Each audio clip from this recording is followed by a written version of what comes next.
ثانی انٹرنیشنل حج عمرہ tours and travels حج عمرہ جانے کے خواہش مند حضرات اسکرین پر دیے گئے نمبرز پر کال کریں۔ بسم اللہ الرحمن الرحیم۔ الحمد للہ رب العالمین والصلاة والسلام علی سید المرسلین وعلی آلہ واصحابہ وازواجہ وذریاتہ واہل بیتہ اجمعین، اما بعد فاعوذ باللہ من الشیطان الرجیم، بسم اللہ الرحمن الرحیم۔ ان هذا القرآن يهدي للتي هي اقوم ويبشر المؤمنين الذين يعملون الصالحات ان لهم اجرا كبيرا۔ حضرات علماء کرام، مشائخ اعظام، میرے دینی اور اسلامی بھائیوں، عزیز طلباء، پیارے بچوں اور پردہ نشین خواتین ملت، یہ ہماری اور آپ کی سعادت مندی اور خوش بختی ہے کہ آج ہم اور آپ ایک ایسی نورانی، بابرکت اور مقدس مجلس میں شریک ہیں جسے تکمیل حفظ قرآن کے عنوان سے منعقد کیا گیا ہے۔ اللہ تعالی ہماری اور آپ کی اس حاضری کو اپنی بارگاہ میں اس عنوان سے قبول فرما لیں کہ اس پورے مجمع میں سے ایک ایک فرد کو مغفرت کی بھیک مل جائے۔ ہم سب مغفرت کے بھیخاری ہیں، اللہ ہم سب کو مغفرت کی بھیک عطا فرمائے۔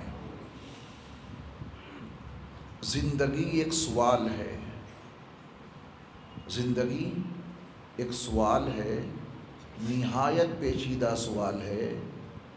اس کا جواب کسی انسان کے پاس ہے بھی نہیں، اور دنیا کا کوئی انسان اپنی صلاحیتوں کی بنیاد پر اس سوال کا جواب تلاش بھی نہیں کر سکتا۔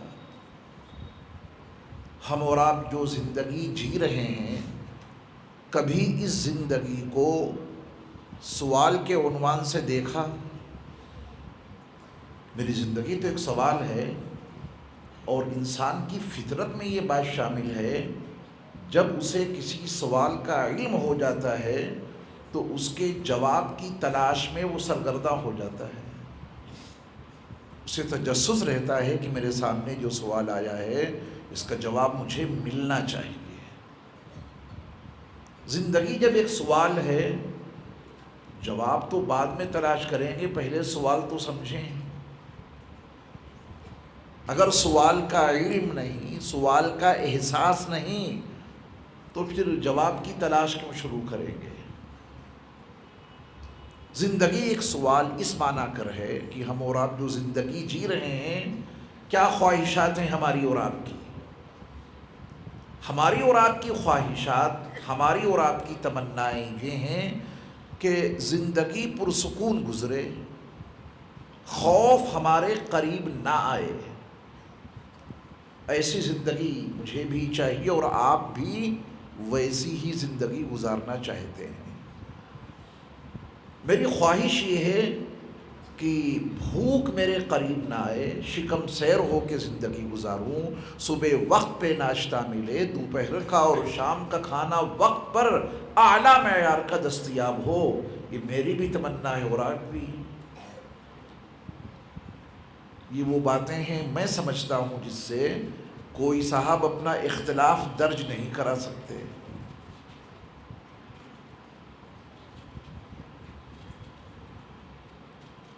میری تمنا ہے اور آپ کی بھی تمنا ہے کہ جو ہمارا مال ہے یہ ہر نقصان سے محفوظ رہے، مالی نقصان کا سامنا نہ کرنا پڑے، اپنی اس زندگی میں ہر انسان کی خواہش ہے۔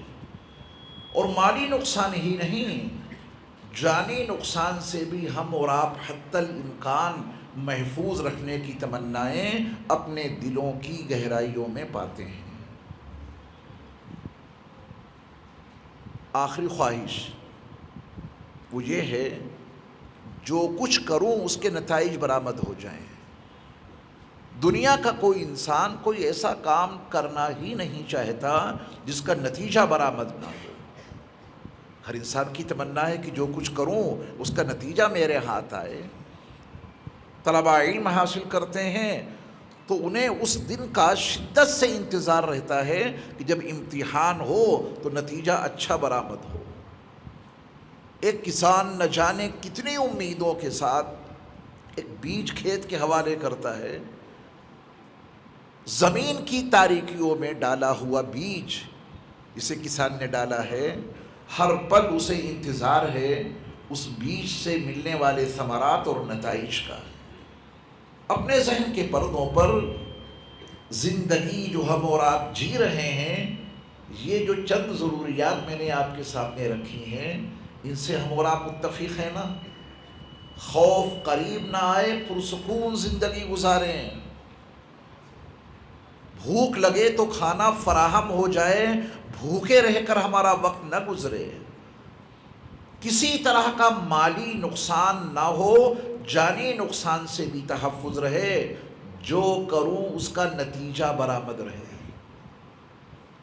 یہی تو سوالات ہیں سارے۔ زندگی بے خوف چاہتے ہیں تو بنے گی کیسے؟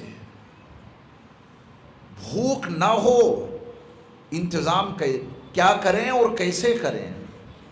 جانی اور مالی نقصان سے تحفظ چاہیے، اس کے لیے کیا کیا سرگرمیاں برپا کرنی پڑیں گی، اور ہر عمل کا نتیجہ ہاتھ آ جائے اس کے لیے کتنی مرتب اور منظم محنت کرنی پڑے گی۔ اس سوال کو تھوڑا اور آسان بناتے ہیں، کیونکہ میں نے بڑا دعویٰ کر دیا آپ کے سامنے کہ یہ پوری زندگی سوال ہے۔ پوری زندگی یعنی زندگی کا ہر شعبہ، بلکہ یوں کہیے کہ زندگی کا ہر لمحہ ایک سوال ہے۔ خدا کرے ہم ان سوالوں کو سمجھنے والے بن جائیں، اور جس دن یہ سوال سمجھ میں آ گیا کہ زندگی ایک سوال ہے، پھر ہم حیراں ہوں گے، سرگرداں ہوں گے، متجسس ہوں گے جواب پانے کے لیے۔ دیکھیے، دنیا کو معلوم ہے کہ آنکھیں دیکھتی ہیں، مجھے بھی معلوم ہے اور آپ کو بھی۔ ساری دنیا کو پتہ ہے کہ آنکھیں دیکھتی ہیں، مگر یہ کسی کو نہیں معلوم کہ کیوں دیکھتی ہیں۔ یہ جواب کسی کے پاس نہیں۔ ساری دنیا کو معلوم ہے کہ یہ کان سنتے ہیں، مگر کسی کو خبر نہیں کہ کیوں سنتے ہیں۔ یہ زبان بول رہی ہے، سبھی اس کو استعمال کرتے ہیں، کیوں بول رہی ہے؟ اس کا جواب کسی کے پاس نہیں۔ ناک میں موجود قوت شامہ سونگھ کر خوشبو اور بدبو کا احساس دلا دیتی ہے، یہ تو سب کو معلوم ہے، لیکن یہ قوت شامہ کام کیوں کر رہی ہے کسی کو نہیں معلوم۔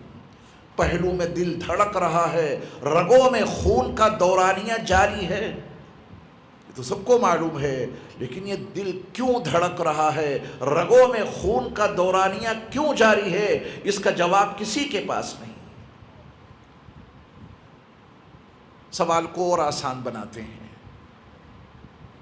کسی عورت کے رحم میں بچے کی پرورش ہو رہی ہے۔ یہ دور مٹیریلزم کا دور ہے۔ ہر چیز کا مٹیریل جاننے کے لیے انسان متجسس رہتا ہے، تلاش و جستجو میں جس مائک سے خطاب کر رہا ہوں مجھے اس کا مٹیریل معلوم ہے، جس کرسی پر بیٹھا ہوں اس کا بھی مٹیریل مجھے معلوم ہے، آپ جس چادر پر جس دری پر بیٹھے ہیں اس کا مٹیریل آپ کو معلوم ہے، یہ حسین مسجد جس مٹیریل سے تیار کی گئی وہ آپ کو معلوم ہے۔ اپنے ذہن کے پردوں پر تمام مادی دنیا لے آئیے، معلوم ہے؟ تو قرآن کی ایک دعوت ہے، ذرا اپنے وجود پہ غور کر کے یہ دیکھ لو کہ تمہیں کس مٹیریل سے بنایا گیا۔ زندگی ایک سوال ہے، فَلْيَنْظُرِ الْإِنسَانُ مِمَّ خُلِقَ۔ ہر انسان کو اس بات پہ غور کرنا چاہیے کہ وہ کس چیز سے پیدا کیا گیا۔ کیا اپنی زندگی کے اس سوال پہ کبھی غور کیا جو اللہ نے سوال دے دیا ہمیں اور آپ کو، کہ ہر انسان کو اس بات پہ غور کرنا چاہیے کہ وہ کس چیز سے پیدا کیا گیا۔ ہمارا آغاز ہی سوال سے ہے۔ ماں کے رحم میں جہاں ہماری اور آپ کی پوری تخلیق ہوئی ہے، حمل ٹھہر جانے کے بعد عورت کا رحم چاروں طرف سے پیک ہو جاتا ہے، اب اس میں کوئی چیز داخل نہیں ہوگی۔ تو سوال یہ ہے کہ اس بند اور پیک رحم میں اور 3 اندھیریوں میں، یخلقکم فی بطون امہاتکم خلقا من بعد خلق فی ظلمات 3، 3 اندھیروں میں اور 3 تاریکیوں میں اس بند اور پیک رحم میں ہڈیوں کے فولڈر ڈھانچے کا مٹیریل کدھر سے پہنچا؟ اس بند رحم میں پتھر کے دانت کدھر سے داخل ہو گئے؟ اس بند رحم میں بالوں کا مادہ کدھر سے پہنچ گیا؟ اس بند رحم میں ناخن کے مٹیریل کدھر سے داخل ہو گیا؟ اس بند رحم میں 3 ظلمتوں میں، 3 اندھیروں میں یہ دیکھنے والی آنکھیں کیسے بن گئیں؟ یہ سوچنے سمجھنے والا دماغ کیسے تیار ہو گیا؟ ہماری اور آپ کی زندگی کا ایک ایک عضو سوالیہ نشان لگا ہے ہر ایک پر۔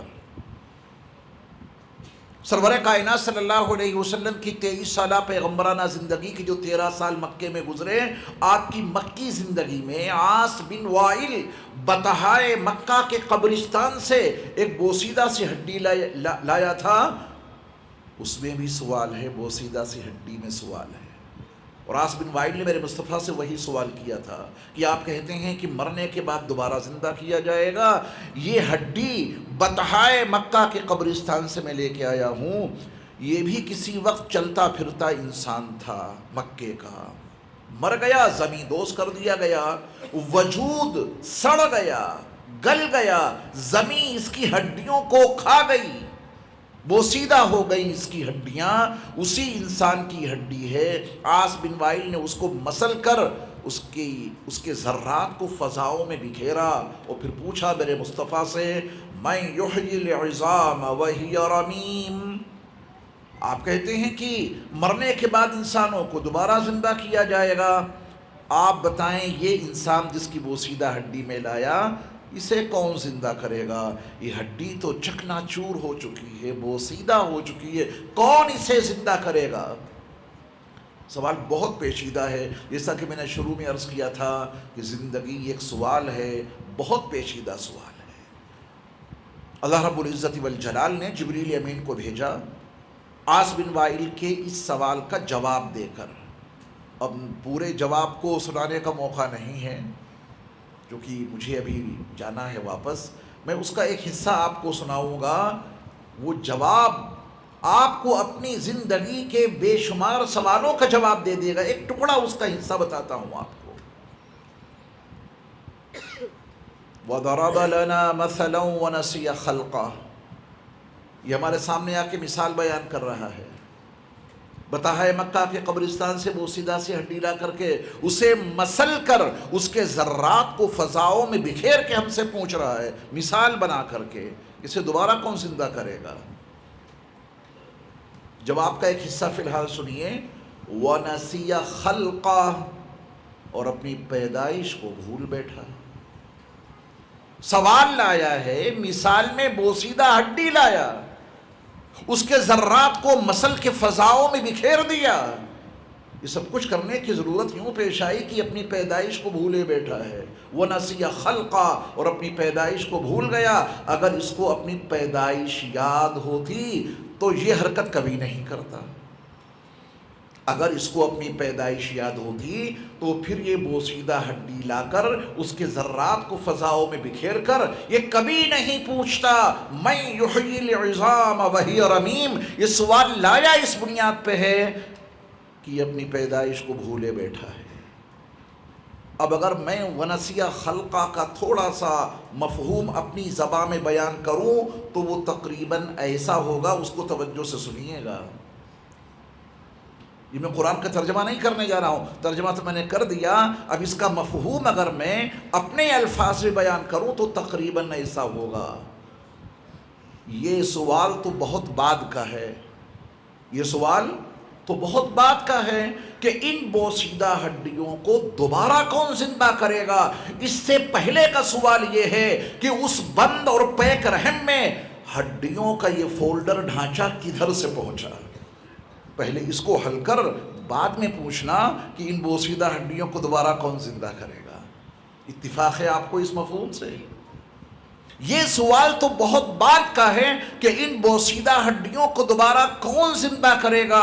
اس سے پہلے کا سوال یہ ہے اس بند اور پیک اور تاریک رحم میں ناخن کا مٹیریل کدھر سے پہنچا، بالوں کا مادہ کدھر سے پہنچا، اس پیک رحم میں یہ دیکھنے والی آنکھیں کیسے بن گئیں اور اس میں قوت بصارت کس نے بھر دی، اس بند اور پیک رحم میں یہ کانوں کے پردے کیسے تیار ہو گئے، ان میں قوت سماعت کس نے بھر دی، اس بند رحم میں یہ سوچنے اور سمجھنے والا دماغ کس نے تیار کر دیا، اس پیک اور بند رحم میں یہ دھڑکتا ہوا دل کس نے بنا دیا، یہ رگیں اور نسیں کس نے تیار کر دیں، ان میں خون کا دورانیہ کس نے جاری کر دیا۔ یہ تو بہت موٹے دماغ کا ہے۔ عاص بن وائل تبھی بوسیدہ ہڈی لے کے آیا، ونسیہ خلقہ سے اس کا علاج نہیں ہوگا، اس کو تو موٹی بات بتائی جائے۔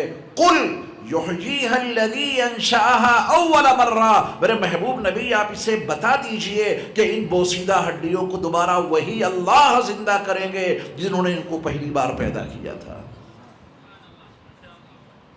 ایک سوال تھا، اس کے دو جواب دیے ہیں قرآن نے، ایک نہایت تحقیقی اور تدقیقی، وہ ہے ونسیہ خلقہ، کوئی بہت ہی زیادہ موٹے دماغ کا آدمی ہے تو قل یحییھا الذی انشأھا اول مرہ، یہ آدمی سمجھ لے گا کہ وہی اللہ ان بوسیدہ ہڈیوں کو دوبارہ زندہ کریں گے جنہوں نے ان کو پہلی بار پیدا کیا۔ پہلی بار پیدا کرنے کی ذمہ داری نہ ماں لے سکتی ہے نہ باپ۔ افرأیتم ما تمنون اانتم تخلقونہ ام نحن الخالقون، مادے منویہ ٹپکاتے ہو، تخلیق کون کرتا ہے، تم یا ہم؟ یہ ذمہ داری ماں نہیں لے سکتی، کوئی باپ بھی اس کی ذمہ داری نہیں لے سکتا۔ یہ آنکھوں کی جو پلکیں ہیں ان میں سے ایک پلک ایک بال بھی بنانے کی ذمہ داری نہ ماں لے سکتی ہے نہ باپ لے سکتا ہے۔ اللہ ہم سب کی حفاظت فرمائے۔ چونکہ تمثیل سے تفہیم میں تسہیل ہوتی ہے، مثال دے دینے سے بات آسانی سے سمجھ میں آ جاتی ہے۔ یہ میں درس قرآن دے رہا ہوں آپ کو، قرآن سے ہی بتاؤں گا آپ کو یہ قرآن ہے کیا، بس اتنا سمجھانا ہے مجھے یہ قرآن کیا ہے، کیونکہ اس مجلس کو قرآن کے عنوان سے منعقد کیا گیا ہے۔ قرآن سمجھانا چاہتا ہوں یہ قرآن کیا ہے، زندگی ایک سوال ہے، اس کا جواب کیا ہے، بس یہی بتانا ہے مجھ کو۔ لیکن اس سے پہلے ایک تمثیل، اللہ ہم سب کی حفاظت فرمائے۔ فرض کر لیجئے کہ کسی کی آنکھ میں تکلیف ہو گئی، ایک آنکھ میں تکلیف زیادہ بڑھ گئی، ڈاکٹروں کو دکھایا، آئی سرجن کے پاس پہنچے، اس نے سارے چیک اپ کیے، فیصلہ یہ سنایا کہ آپ کی آنکھ کی تکلیف اس حد تک پہنچ چکی ہے کہ بغیر آپریشن کے علاج ناممکن ہے، آپریشن لازم ہے۔ تو آنکھ کے اس مریض نے کہا کہ ڈاکٹر صاحب میں اپنی آنکھ کا علاج آپ سے ہی کرواؤں گا، آپریشن آپ سے ہی کرواؤں گا، بس میری ایک شرط ہے وہ آپ مان لیجیے، میری وہ شرط آپ مان لیں گے تو میں آپ سے اپنی آنکھ کا آپریشن کرا لوں گا۔ شرط میری صرف یہ ہے کہ جس وقت آپ آپریشن کر رہے ہوں گے اس وقت میری کھوپڑی کو، میرے سر کو فکس نہ کیجئے گا، آپ اپنا کام کیجئے گا، آپریشن کرتے رہنا، اور میں اپنی کھوپڑی اس وقت مسلسل ہلاتا رہوں گا۔ اگر یہ شرط منظور ہے تو آپریشن کر دیجئے۔ تو میرا وجدان کہہ رہا ہے کہ وہ ڈاکٹر اس مریض سے یہ کہے گا کہ تیری آنکھ کا علاج تو بعد میں ہوگا، پہلے اپنے دماغ کا علاج کرا کیا، یہی کہے گا نا وہ۔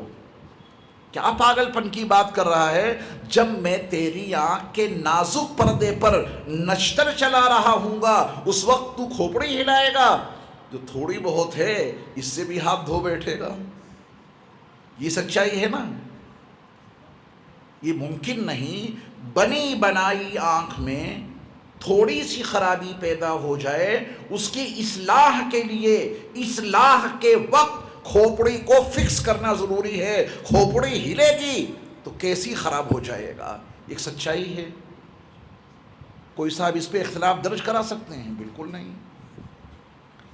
تو پھر یہ دیکھیں نا کہ زندگی کتنا بڑا سوال ہے، یہ آنکھیں ہی بہت بڑا سوال ہیں۔ آئی سرجن بنی بنائی آنکھ میں معمولی سی بیماری کی اصلاح کے لیے کھوپڑی فکس کرتا ہے، پھر اپنی اصلاح کا عمل جاری کرتا ہے۔ تو اسی سوال کو آگے لے کے چلیے کہ جہاں یہ آنکھ بنی ہے،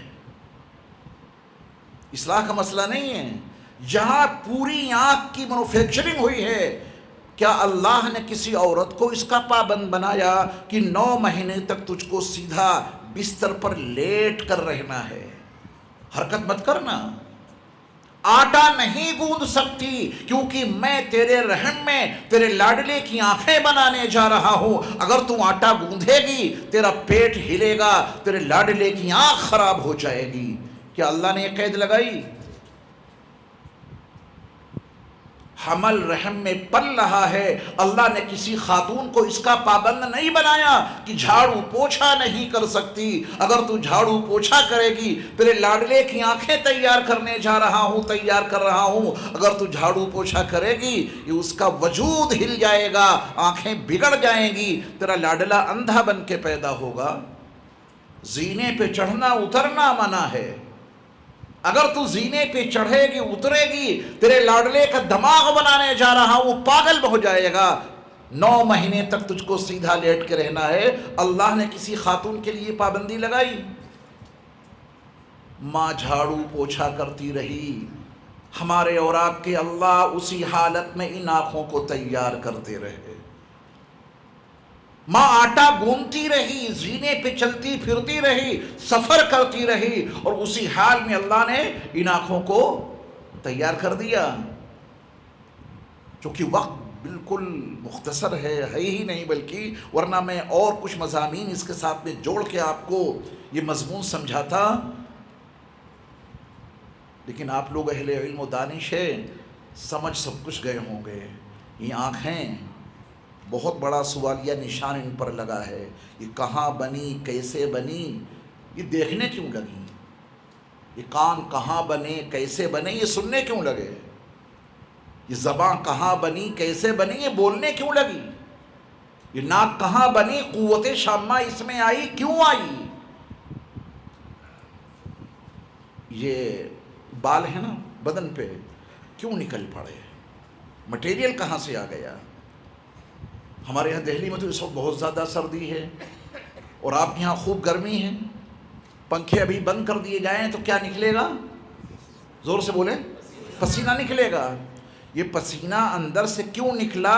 کیونکہ پورے بدن کی کھال میں سوراخ ہی سوراخ ہیں سوراخ، تبھی تو پسینہ باہر آ جاتا ہے۔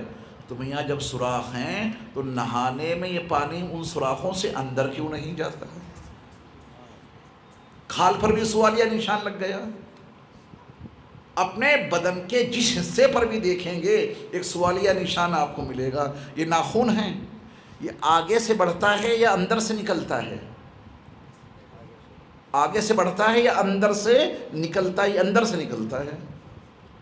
الیکشن میں آپ نشان لگوا کے لاتے ہیں، چوٹ لگ جاتی ہے، کالا نشان آ جاتا ہے، تو اگر یہ آگے سے بڑھ رہا ہوتا تو وہ نشان اپنی جگہ پر ٹھہرا رہتا۔ یہ اندر سے نکلتا ہے پھر آگے بڑھتا ہے، اندر سے نکلتا ہے پھر آگے بڑھتا ہے۔ جو آگے بڑھا وہ پک گیا، اسے آپ کاٹ دیتے ہیں، پھر پیچھے سے آگے بڑھا۔ کیا یہاں کوئی رول رکھا ہوا ہے؟ رول ناخون کا کٹوا کے دیکھ لینا اگر یقین نہ ہو۔ اس کے اندر کوئی رول رکھا ہے کیا کہ وہ گھوم رہا ہے اور یہ ناخن آگے بڑھ رہے ہیں؟ اسی کا جواب کسی کے پاس نہیں ہے۔ پیچھے کچھ نہیں۔ پوری زندگی میں جتنے ناخن آپ ہر ہفتے تراشتے ہیں اس کا حساب لگانا کتنے میٹر مال اندر سے نکلا ہے، یہ آیا کہاں سے؟ چلیے بات طویل ہو جائے گی اگر میں اس طرح کی تمثیلات آپ کے سامنے پیش کروں گا۔ زندگی ایک سوال ہے اور اس کا جواب کسی انسان کے پاس نہیں۔ اس کا جواب کسی انسان کے پاس نہیں۔ اگر زندگی کے سوالوں کے جوابات انسانوں کے پاس ہوتے تو ہمارے اللہ اس دھرتی پر نہ کسی نبی کو پیدا فرماتے، نہ کسی رسول کو مبعوث فرماتے۔ نبیوں رسولوں کو اللہ نے اس دھرتی پر برپا اسی لیے کیا کہ ان بندوں کے پاس جس سوال کا جواب نہیں ہے، اللہ نے اپنے نبیوں رسولوں سے ان سوالوں کے جوابات ان کو دے دیے۔ باقی روٹی کیسے پکاؤ گے وہ تمہیں معلوم ہے، کپڑے کیسے بناؤ گے تمہیں پتہ ہے، مکانات کی تعمیر کیسے کرو گے اللہ نے تمہیں بتا دیا ہے۔ اس کو لے آئیے مادی ضروریات، وہ سب آپ کو معلوم ہے کیا کرنا ہے کیا نہیں کرنا ہے۔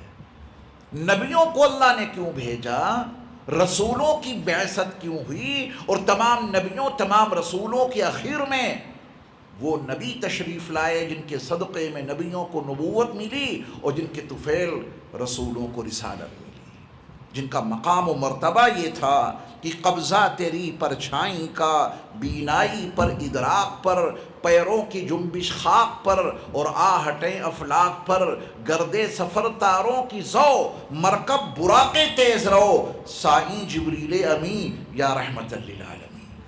اب ان کے بعد کوئی نبی نہیں پیدا ہوگا، اب آپ کے بعد کوئی رسول برپا نہیں ہوگا قیامت تک، کیونکہ آپ کی شان ہی ایسی تھی کہ تیری خاموشی بھی اذاں، تیری خاموشی بھی اذاں، نیندیں بھی تیری رت جگے، تیری حیات پاک کا ہر لمحہ پیغمبر لگے، خیر البشر رتبہ تیرا، آواز حق خطبہ تیرا، آفاق تیرے سامعین۔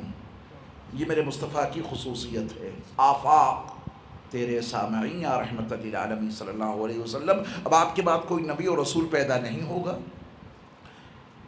میرا لکھا ہوا سلام ایک صاحب نے اس کے 3 بند پڑھے، 72 اشعار ہیں اس کے اندر، ایک بند اس کا تحت اللفظ مجھ سے بھی سن لیجئے، پھر میں نبی علیہ الصلوۃ والسلام کا پیغام آپ کو سناتا ہوں۔ جن کے آتے ہی رحمت برسنے لگی، جن کی خوشبو سے دھرتی مہکنے لگی، علم و عرفاں کی بجلی چمکنے لگی، دید ہوتے ہی ہر شے یہ کہنے لگی، مرحبا مرحبا اے رسول انام، ان پہ لاکھوں درود ان پہ لاکھوں سلام۔ رسول مکرم صلی اللہ علیہ وسلم نے وحی الہی کی بنیاد پر قرآن و سنت کے حوالے سے ہماری زندگی کے ہر سوال کا جواب فراہم کر دیا۔ زندگی ایک سوال ہے، بہت پیچیدہ سوال ہے، اس کا سب سے واضح جواب قرآن ہے، اس کا سب سے واضح جواب، ہماری زندگی کے ہر سوال کا جواب قرآن میں موجود ہے، اور یہ جوابات کائنات کا کوئی انسان، کوئی مفکر، کوئی دانشور، میڈیکل سائنس کا کوئی بہت بڑا سائنسدان کسی بھی حوالے سے ہماری زندگی کے یہ سوالات، ان کا کوئی جواب فراہم نہیں کر سکتا۔ شروع میں نے 5 باتیں آپ کے سامنے ذکر کی تھیں، خوف قریب نہ آئے، بھوک کا پورا انتظام رہے، جب بھوک لگے کھانا مل جائے، کوئی مالی نقصان نہ ہو، جانی نقصان نہ ہو، جو کریں اس کا نتیجہ برآمد ہو، یہی ہے زندگی۔ پھیلا لینا آپ اس کو موقع جب ملے اپنے ذہن کے پردے پر، جتنا آپ اس کو پھیلا کے دیکھیں گے زندگی کا خلاصہ ان 5 چیزوں میں منحصر ہے۔ اب جب آپ قرآن مجید کی سورت نمبر 2 سورۃ البقرہ کی یہ آیت پڑھیں گے تو سب کچھ مل جائے گا آپ کو۔ خوف طاری ہو رہا، خواہش ہے کہ خوف قریب نہ آئے، پھر بھی خوف مسلط ہو رہا ہے، کون جواب دے گا اس کا؟ تمنا ہے کہ بھوک کا پورا انتظام رہے، بھوک ایسی لگی کہ کھانے کے لیے کچھ نہیں مل رہا ہے، مالی نقصان بھی ہو رہا ہے، جانی نقصان بھی ہو رہا ہے، اعمال کے نتائج برآمد نہیں ہو رہے ہیں، یہ کیا ہے؟ یقین جاننا، جاپان اتنا ترقی یافتہ ملک ہے، پورے ورلڈ میں جتنی زیادہ خودکشی جاپان میں ہوتی ہے اتنی زیادہ خودکشی کہیں اور نہیں ہوتی۔ وہ کیوں خودکشی کر رہے ہیں؟ وہ انسان جن کے پاس سب کچھ ہے، مادی نقطہ نظر سے وہ کیوں خودکشی کر رہے ہیں، کیوں اپنے آپ کو مار رہے ہیں؟ کیونکہ ان کے پاس ان کی زندگی کا سوال نہیں، سوال کا جواب نہیں ہے۔ پوری دنیا میں خودکشی کرنے کے لحاظ سے مسلمان تقریباً زیرو پہ ہیں۔ مسلمان خودکشی نہیں کرتا ہے، اور لوگ کرتے ہیں، ان کے پاس سب کچھ ہے۔ وہ خودکشی کیوں کرتے ہیں؟ ان کے پاس ان کی زندگی کے سوالوں کا جواب نہیں تو اپنے آپ کو مار لیتے ہیں۔ کروڑوں درود و سلام ہو نبی مکرم صلی اللہ علیہ وسلم کی ذات گرامی پر کہ آپ نے ہمیں اور آپ کو زندگی کے ان سوالوں کے ایسے جوابات فراہم کر دیے کہ پھر مسلمان خودکشی نہیں کرتا، اس کی زندگی کے اصول ہی بدل گئے۔ پوری دنیا میں صرف مسلمان جو حقیقت میں مسلمان ہے، اس کی زندگی کے گزارنے کے آداب ہی الگ ہیں، ہے نا؟ وہ آداب کہاں سے ملے، اس کا ریزن کیا ہے، اس کی وجوہات کیا ہیں، اس کے اسباب و علل کیا ہیں کہ مسلمان ایسی زندگی گزار رہا ہے؟ تو ذرا اسے پہلے قرآن کے الفاظ میں دیکھ لیں۔ وَلَنَبْلُوَنَّكُمْ بِشَيْءٍ مِّنَ الْخَوْفِ، دیکھو تمہاری آزمائش ہوگی، ضرور ہوگی، اور وہ آزمائش کوئی اور نہیں، ہم کریں گے، اللہ کا فرمان ہے، ہم تمہاری آزمائش کریں گے تم پر خوف مسلط کر کے۔ دنیا والوں پہ خوف آیا، جواب نہیں تو خود کو تباہ کر لیا۔ ایمان والے پہ خوف آیا، مسکرا کے اس کا استقبال کرتا ہے، میرے رب نے تو مجھ پہ خوف مسلط کیا ہے، وہ خوف مسلط کر رہا ہے آزمائش کے لیے، امن بھی وہی عطا کریں گے۔ جس دن زندگی کے اس سوال کا جواب قرآن کے حوالے سے مل گیا، کوئی خوف آپ کو اسلام پر چلنے، دین پہ قائم رہنے، اللہ کے حکام کی اطاعت کرنے اور رسول اللہ صلی اللہ علیہ وسلم کی سنتوں کی پیروی کرنے سے کوئی خوف آپ کو روک نہیں سکتا۔ میزائلیں گر رہی ہیں، قرآن کی تلاوت جاری ہے، گھر توڑے جا رہے ہیں، نماز برپا کی جا رہی ہے، یہ کون سی زندگی ہے؟ انسانوں کی عقل سے باہر ان پر اتنا خوف مسلط کیا گیا، ان کی صحت پہ کوئی فرق ہی نہیں پڑ رہا ہے نا؟ اور لوگ تو سب کچھ بدل دیتے ہیں ذرا سے خوف کے نتیجے میں، اور ایمان والے کو اپنی زندگی کے سوال کا جواب قرآن سے مل گیا کہ یہ خوف کوئی اور نہیں، تم پر تمہارے اللہ مسلط کر رہے ہیں، اور مقصد آزمائش ہے۔ تو ان بچوں سے پوچھو کہ جب امتحان کی تیاری میں رات بھر پڑھنے میں گزارتے ہیں، پوری رات، امی کہتی ہیں سو جاؤ بیٹا، یہ کہتے ہیں نہیں، اساتذہ کہتے ہیں آرام کر لو، یہ کہتے ہیں نہیں، یہ محنت میں لگے ہیں۔ کیوں؟ ان کو اس پریشانی کا نتیجہ معلوم ہے، نہ سونے میں ان کو اچھا لگ رہا ہے، اور آپ کہتے ہیں جلسہ جلدی ختم کیجئے، ہمیں نیند آ رہی ہے۔ دونوں کے نظریے الگ ہو گئے نا۔ تو زندگی گزارنے کا یہ اصول ہمارے سوال کا جواب دے دیتا ہے۔ وَلَنَبْلُوَنَّكُمْ بِشَيْءٍ مِّنَ الْخَوْفِ، خوف اوروں پر بھی آتا ہے، ایمان والے پر بھی آتا ہے۔ اوروں کے پاس زندگی کے اس سوال کا جواب نہیں تو تباہ ہو جاتے ہیں، اور ایمان والے کے پاس اس سوال کا جواب ہے تو خوف میں بھی دل اس کا مطمئن رہتا ہے۔ الا بذکر اللہ تطمئن القلوب۔ اب آگے گنجائش نہیں ہے کہ میں اس کا ترجمہ اور اس کے بارے میں کچھ باتیں کہوں، آپ خود کر لینا، سارا مضمون مفہوم اپنے ذہن میں حاضر کر لیجئے گا۔ وَلَنَبْلُوَنَّكُمْ بِشَيْءٍ مِّنَ الْخَوْفِ وَالْجُوعِ، بھوک میں رکھ کر تمہارا امتحان لیں گے، بھوکا رہنا پڑے گا، اور لوگوں کو کھانا نہیں ملتا وہ خودکشی کر لیتے ہیں، ایمان والا بھوک میں بھی اللہ اللہ کرتا ہے۔ وَنَقْصٍ مِّنَ الْأَمْوَالِ، مال کا نقصان ہوگا، یہ پہلے ہی اللہ نے ذہن بنا دیا۔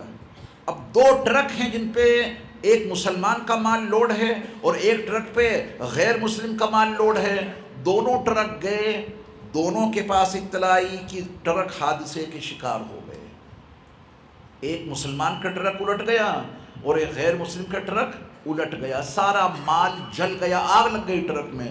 دونوں خبریں پہنچی، مسلمان کے پاس پہنچی، اس نے کہا انا للہ و انا الیہ راجعون، اللہ کا مال تھا انہوں نے لے لیا، وہ آرام سے بیٹھا ہے۔ ٹرک الٹ گیا، وہ جب سیٹھ صاحب کے پاس خبر پہنچی، جن کے پاس ان کی زندگی کے سوال کا جواب نہیں تھا، ادھر ٹرک پلٹا، ادھر جناب پلٹ گئے، ہارٹ اٹیک ہو گیا، لڑک گئے، وہ ختم ہو گئے، مر گئے۔ مسلمان کے نقصان پر مسلمان کو سوال کا جواب معلوم تھا، وہ مطمئن ہے. اور جن کے پاس اس سوال کا جواب نہیں تھا تو میں نے کہا کہ ادھر ان کا ٹرک الٹا، یہاں خود الٹ گئے، مر گئے. زندگی ایک سوال ہے، بڑا پیچیدہ سوال ہے، جواب صرف قرآن ہے اس کا. ہم اور آپ کام کرتے ہیں نا، محنت کرتے ہیں، محنت کے نتائج ہمیشہ مل جاتے ہیں کیا؟ امتحان دیا، پاس نہیں ہوئے، فیل ہو گئے، پھر دوبارہ امتحان دیا تو ہر محنت کا نتیجہ فوری طور پر ملے گا؟ اللہ نے پہلے ہمیں اور آپ کو بتا دیا والثمرات، جو تم کام کرو گے اس کے نتائج ہمیشہ برآمد ہو جائیں ضروری نہیں. اب آپ نے بھرپور محنت کی اور نتیجہ برآمد نہیں ہوا. نوجوان بچے غیر مسلموں کے خودکشی کر لیتے ہیں، رزلٹ اچھا نہیں آیا، مر جاتے ہیں. ایمان والا نہیں مرتا ہے کیونکہ اسے معلوم ہے کہ ہمیں اللہ نے پہلے ہی بتا دیا تھا کہ محنتوں کے نتائج مل جائیں ضروری نہیں. اللہ اس وقت تمہاری ایمانی کیفیت کو جانچنا چاہیں گے کہ تم کیسے مومن ہو. نتیجہ ہاتھ نہیں آیا تب بھی اللہ پر اعتماد اور توکل قائم ہے. ایمان والا کہتا ہے کہ اس مرتبہ کامیاب نہیں ہوئے، آئندہ محنت کریں گے. غیر ایمان والا کہتا ہے کہ محنت کا نتیجہ نہیں ملا اور محنت کا ثمرہ نہیں ملا تو خود کو ہم تباہ کر لیں گے. وَبَشِّرِ الصَّابِرِينَ، میرے محبوب نبی اب آپ صبر کرنے والوں کو خوشخبری سنا دیجئے. خوف طاری ہوا تو صبر ہے، بھوک لگی تو صبر ہے، مالی نقصان ہو گیا تو صبر ہے، جانی نقصان ہو گیا تو صبر ہے، محنت کا نتیجہ برآمد نہیں ہو رہا ہے تو صبر ہے. ایسے صبر کرنے والوں کو آپ خوشخبری سنا دیجئے. اور وہ خوشخبری ان لوگوں کو بتائیے الذین اذا اصابتهم مصیبہ قالوا انا للہ وانا الیہ راجعون ان السمع والبصر والفؤاد کل اولئک کان عنہ مسئولا. تو میرے ایمان والے بھائیوں، زندگی ایک سوال ہے، بہت پیچیدہ سوال ہے، اور اس کا جواب قرآن ہے، اس کا جواب قرآن کی تشریح حدیث ہے. میں دل کی گہرائیوں سے مبارکباد پیش کرتا ہوں حضرت مولانا سید اکبر الدین صاحب قاسمی نور اللہ مرقدہ کے صاحبزادگان کو کہ جنہوں نے اپنے والد گرامی کے قائم کردہ اس عظیم درخت کو، اس کی آبیاری کے لیے، اس کو برابر بنانے کے لیے مسلسل محنتیں کر رہے ہیں. ان کی سعی پیہم اور جہد مسلسل کے نتیجے میں آج یہ اتنا نورانی ماحول برپا ہوا جہاں بچوں کی دستار بندی ہوگی، دستار عظمت ان کے سروں پر رکھی جائے گی. اللہ اس ادارے کو ہمیشہ قائم اور دائم رکھے. یہاں کے محتمین، یہاں کے اساتذہ، یہاں کے طلباء، یہاں کے معاونین کو اللہ تعالیٰ سلامت با کرامت رکھے، سب کی جان مال عزت آبرو کی حفاظت فرمائے. وآخر دعوانا ان الحمد للہ رب العالمین.